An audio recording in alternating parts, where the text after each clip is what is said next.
morning, grade 6.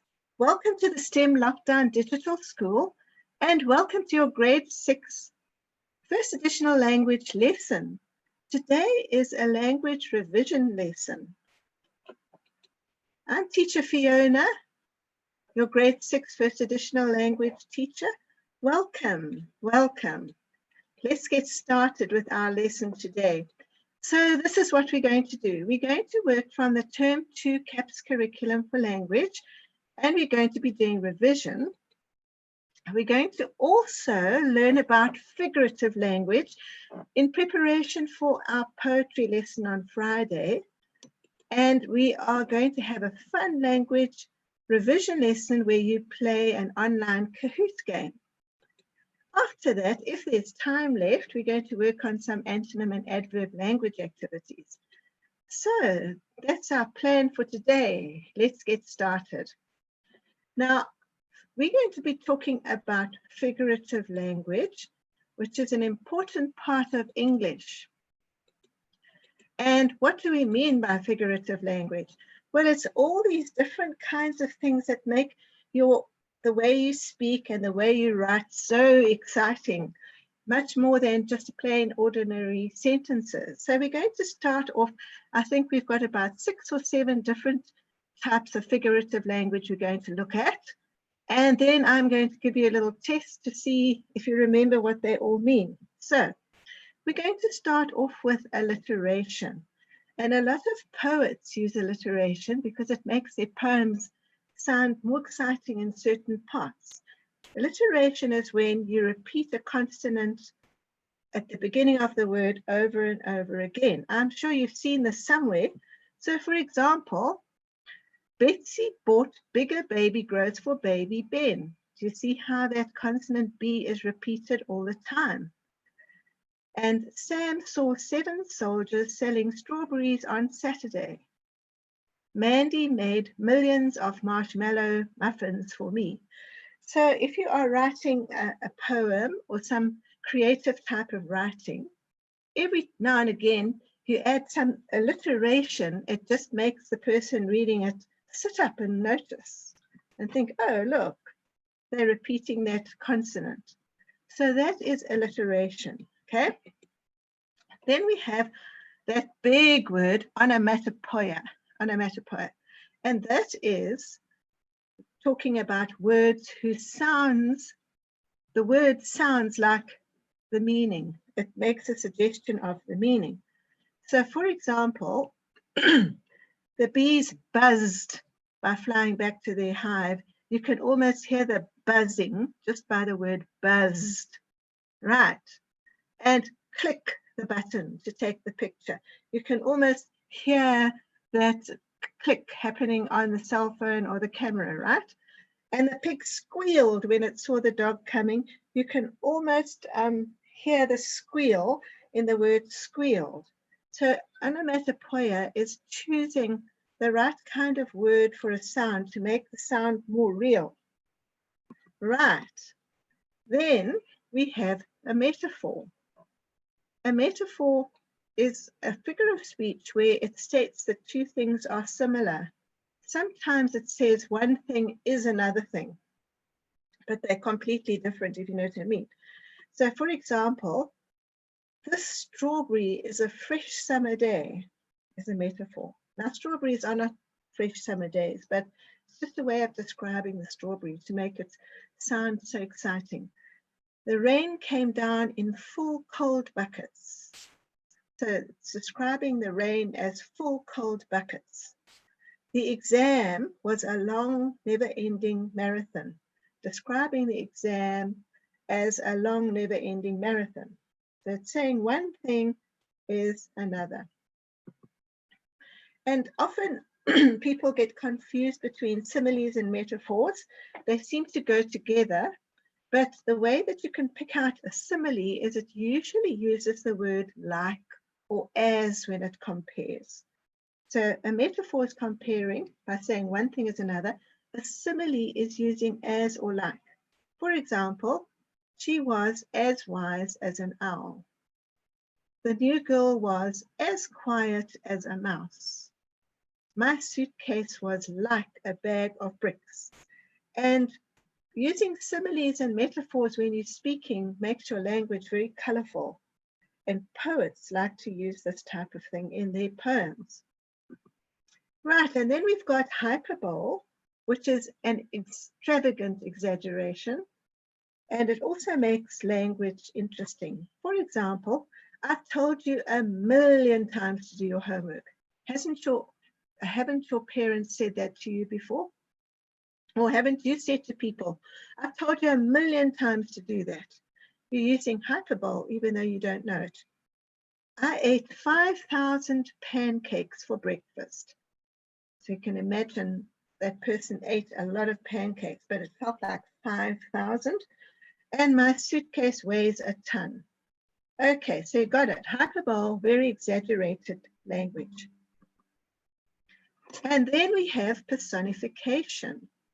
Okay, some stories and poems love to use this, where you give human qualities to things and ideas, and I would even say to animals. Okay, so for example, the leaves danced and laughed in the wind. Well, only humans really dance and laugh, so it's got human qualities. The chair stood up straight and tall. Only humans really stand up straight and tall, so excuse me, the chair stood up straight and tall. The car jumped to the finishing line. Okay, so cars don't normally jump. That's a human quality. You got it. Good. And this might be our last one, an idiom. An idiom is a phrase that has a meaning different from the dictionary definition. So, for example, English is full of colorful idioms. She didn't want to open that can of worms. Now, obviously, that can of worms is not a real can of worms. It's referring to a topic that could lead to a lot of problems if it's mentioned. Okay, so the test was a piece of cake. If you listen to people talking, you'll see that they use idioms all the time, but they don't realize it. So the test was obviously very easy and nice and good. And the early bird gets the worm. Right, so we know that one. People often quote that. Okay, now I am going to ask you to try and figure out which of these 7 types of figurative speech is described below. Let's see if you can come up with the answers. I'll give you a sentence and you decide which of those 7 it is. Okay, so the first one, the new girl was as quiet as a mouse. What is that going to be? I'm going to give you a second to think about it. Right. The next one. I ate 5,000 pancakes for breakfast. What do you think that is? Idiom, personification, metaphor, simile, hyperbole. I hope I'm pronouncing hyperbole right. Alliteration and onomatopoeia. Number 3, the test was a piece of cake. What is that? Number 4, the pig squealed when it saw the dog coming. What is that?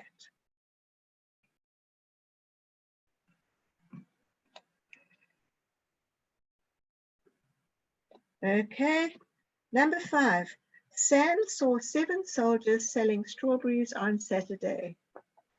Can you figure out which type of figurative speech that is?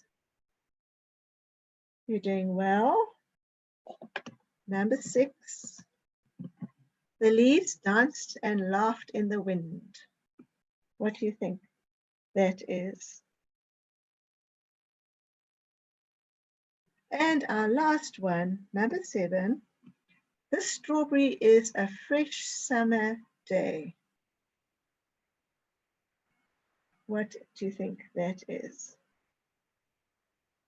Right, have you got those 7 types of figurative speech?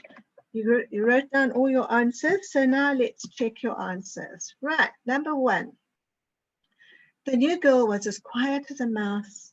That's a simile. It uses the word as it's comparing. You got that? Good. Number 2, I ate 5,000 pancakes for breakfast. Hyperbole. It's such an exaggeration. Hyperbole. Got that? Good. Number 3, the test was a piece of cake. And that sounds like an idiom, doesn't it? Right, got that? Number 4, the pig squealed when it saw the dog coming. That would be an onomatopoeia. The sound almost sounds like the verb, doesn't it? Number 5, Sam saw 7 soldiers selling strawberries on Saturday, and that would be alliteration, right? Good. Number 6, the leaves danced and laughed in the wind. That sounds like personification, giving the leaves human qualities. Good. And number 7, the strawberry is a fresh summer day. What is that? And of course, it's a metaphor. So how did you do? Good, good, good. Well done. Okay, so now we're going to play our Kahoot game, and it's going to be a language revision game. So can you go to kahoot.it on a second device, as we've been doing, and I'm going to show you the pin now. Sign in with your first name so I can see who you are. And you got kahoot.it open? Good. So we're going to do some English revision for term 2. Okay, and here is the pin, 237991. 237991. Right, I'm just going to find it now on my screen. Right.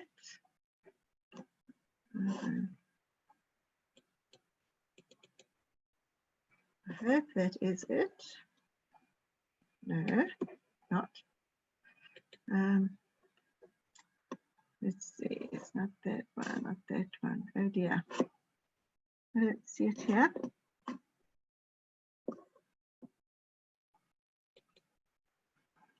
So, I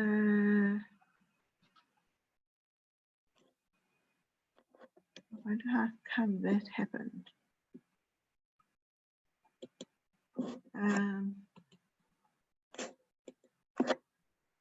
Right. So let me ask my host what I should do. Chrismy, do you know what I would do here? Where, Fiona? So I've got Kahoot open, but it's not showing on my screen. Yes, you need to share a different screen. So just on the top, say new share. Yes, I did that. And then new share. You go to the Kahoot site. So how will I get?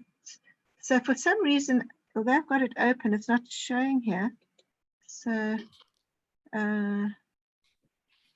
stop your screen share completely, and then you start a new share on the Kahoot website channel.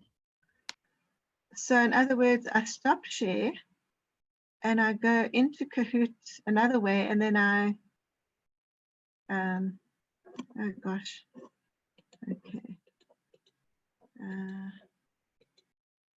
Let me just see if I go. I wish I could get to my desktop. I did open desktop as well. Okay, I'm going to go to stop share and find Kahoot.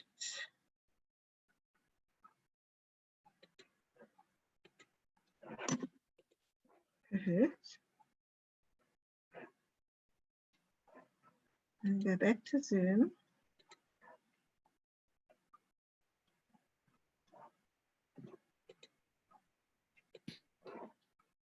Fiona, so you can share your screen again and then share your desktop And then you can move between share desktop, yes.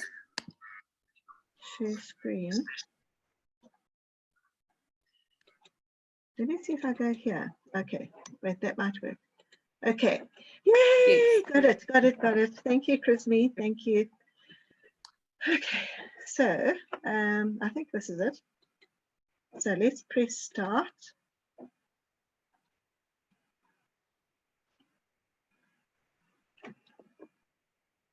Right, now I have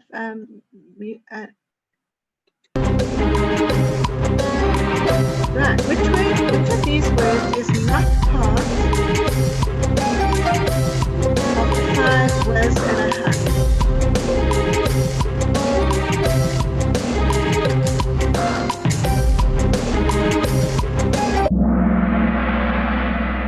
Okay, one person got that right. Good. Well done. So you know that the 5 was and a half are the questions that we ask all the time: who, what, where, when, what, why, and how. But while is not a question word. So well done to that. Let's go on.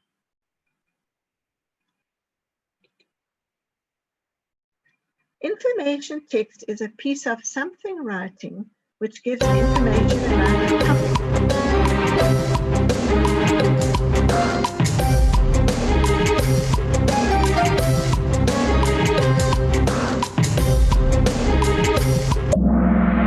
What's the answer? Non-fiction. It's non-fiction writing.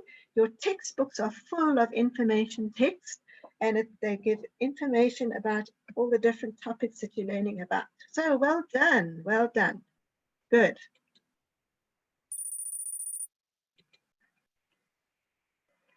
Three important parts of a paragraph are a main idea, something, and some supporting sentences. What do you think?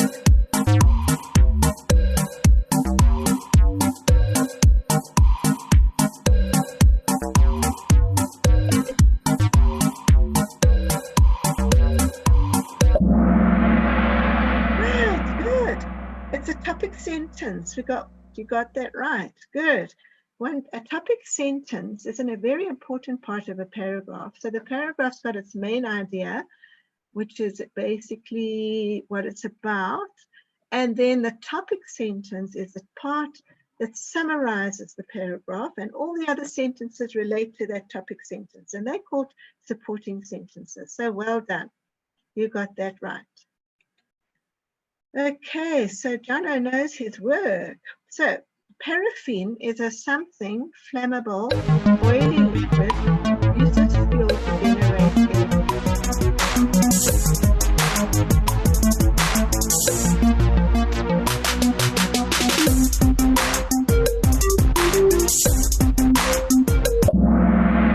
Right, so did you use the word colorless? Colorless. It could also be transparent, or colorless. Right, let's go on. Poisoning is when cells in the body are injured or destroyed by inhaling, drinking, or absorbing a toxic something. What do you think? Is it a toxic liquid? I don't know why I gave this one such a long time. Sorry about that.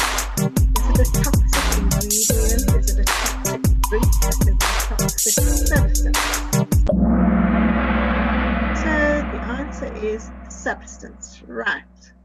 Let's go on. Which of the 9 provinces in South Africa has the least amount of people? We used this when we read visual text. Can you recall?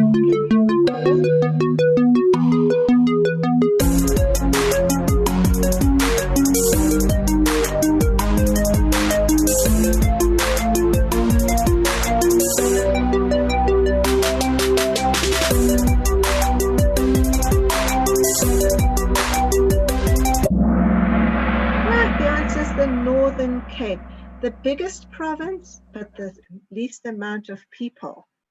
Okay, let's go on. cholera is a bacterial infection of the lungs. Is that true or false?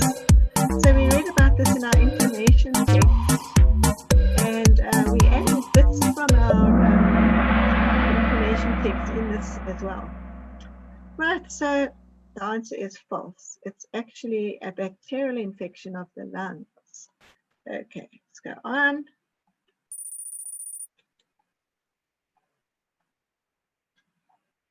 In 2000, the province of something had an outbreak of cholera in the area. Right, so when we did our information text recently, we learned about all these things.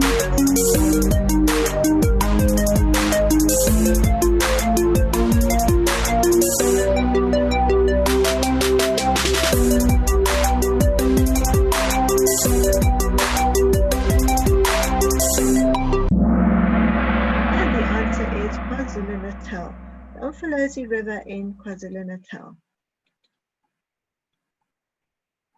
Cholera is an easy disease to treat.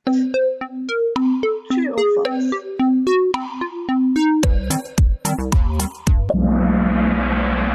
True. Good. True. Which of these statements is not true about a definition? Remember, there are 5 parts to a definition. Which of these parts is not correct?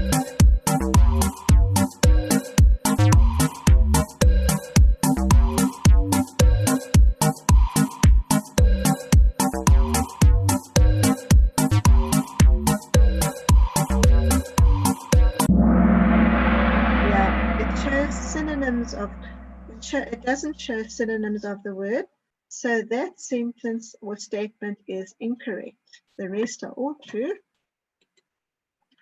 Let's continue. We're going to have to go faster now because our time's running out. One of these is not a good way to answer. Give it start giving an opinion.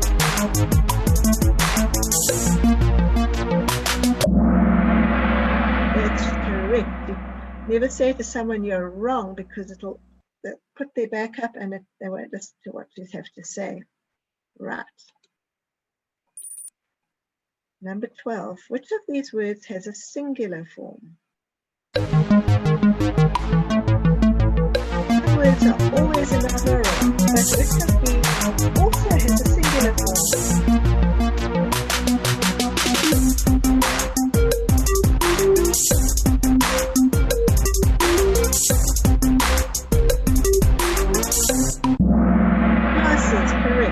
Sunglasses stays as sunglasses, singular or plural. It only has a plural, but glasses, you can be talking about one glass. Good.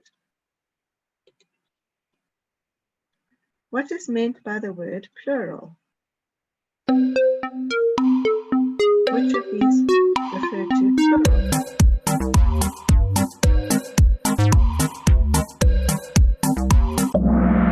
More than one, that's correct. More than one, more than two, it does refer to plural, but plural means more than one, right? Which of these words is not an adverb of frequency? Remember, it was an adverb of frequency to ask a certain question. Good. I mean, not good. So tomorrow is not an adverb of frequency because it doesn't answer the question how often. Right, good. Go on. Which of these is written in the simple future tense? The simple future uses a specific word that you look out for. Which word is it? Good, will. That word will tells you something is going to be in the future tense. She will eat her breakfast. Good. Which of these includes an irregular verb?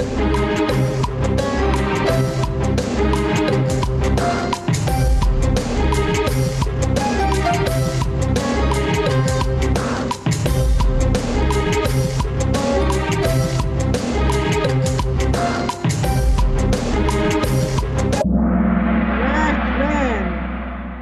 Regular verbs usually take ed when they're in the past tense, but irregular verbs change altogether, like ran, run, ran. Good. A something is a written record of personal events, thoughts, and feelings. Which of these?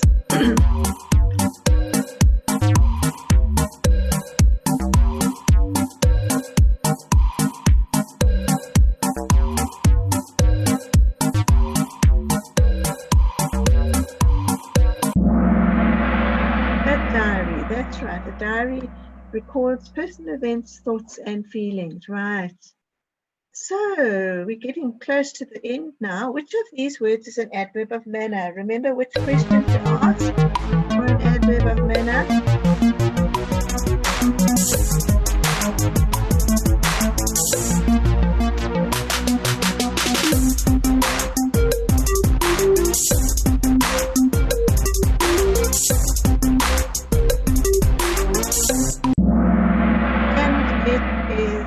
Slowly. The rest do not answer the question how.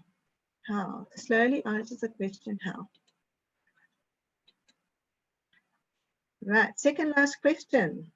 A couple, you can choose a couple of answers here. Which of these words are phrasal verbs? Now remember, phrasal verbs are made up in a certain way.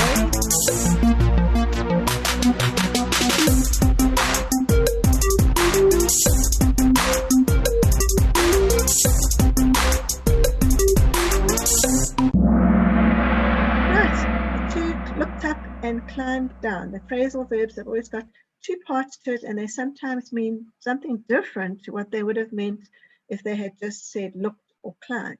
Good. Last one. Identify the antonyms. Right, antonyms are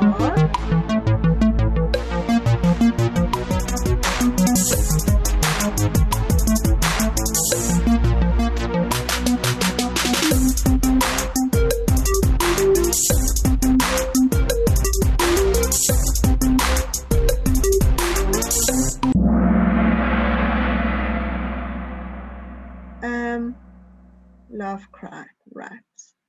I'm just thinking that I made a bit of a mistake in those answers. I should have made multi-select, sorry, but that's correct. Okay, good. We've got Jono, I think, is our winner today. Well done, Jono. Okay, let's get back to our PowerPoint quickly. And we can and just get back to where we were. Well done for playing Kahoot. Now we're not going to be, our time's actually up, so I'm going to go right down to the bottom. Where is it now? From the current slide here to where we have our takeaway message. All right, takeaway message for today. So today you did the following.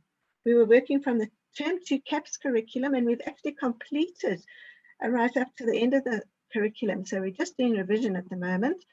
And we did learn something new about figurative language in preparation for our poetry lesson on Friday. And we had a fun language revision lesson, which included learning a few other things that we've learned about recently. And we did that via Kahoot. And then we didn't get time to do the antonym and adverb language activities right at the end. So well done.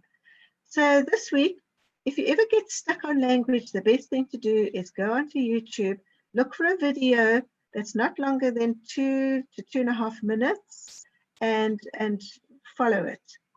Right. I'd like to invite you to our lesson tomorrow. It's going to be a writing lesson. See you there.